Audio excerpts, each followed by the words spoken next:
Il a sacrifié sa propre fille pour devenir riche, mais ce qu'elle a réveillé allait tout détruire. Partie 3.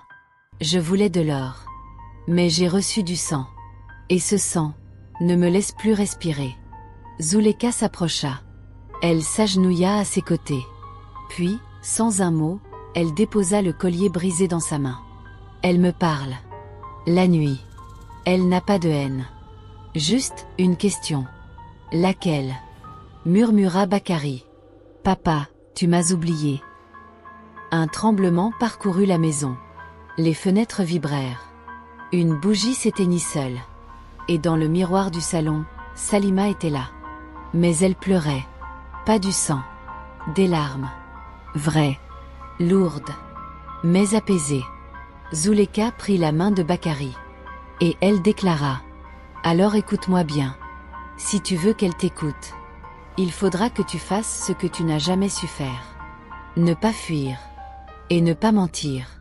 Ce soir-là, un autel fut dressé. Pas avec des bougies. Ni des incantations. Mais avec des aveux. Et des cendres. Bakary brûla ses contrats. Ses talismans. Et ses faux maîtres. Mais au fond du miroir, quelqu'un attendait encore. Il faisait nuit noire.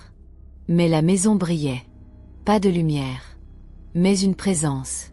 Quelque chose de dense, de sacré, de suspendu. Bakary était seul dans le salon. Vêtu de blanc.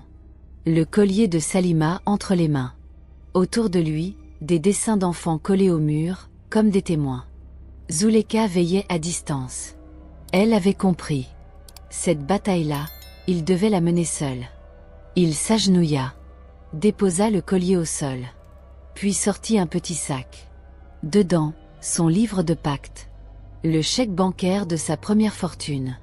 Et une photo de Salima, Aïssata et lui, tous les trois, avant le désastre. Il les plaça sur un tissu. Fit 3 marques à la craie. Et dit, d'une voix ferme. Je ne demande pas pardon. Je ne mérite pas le pardon. Mais je rends ce que je n'ai jamais su protéger.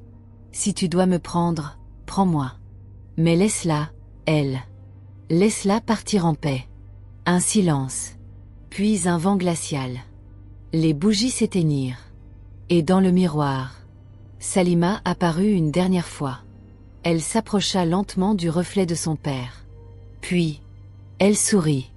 Un sourire doux. Triste. Mais libéré. Et dans un souffle, elle dit. Papa, je peux rentrer maintenant? Bakary s'effondra en larmes. Mais pas de peur. De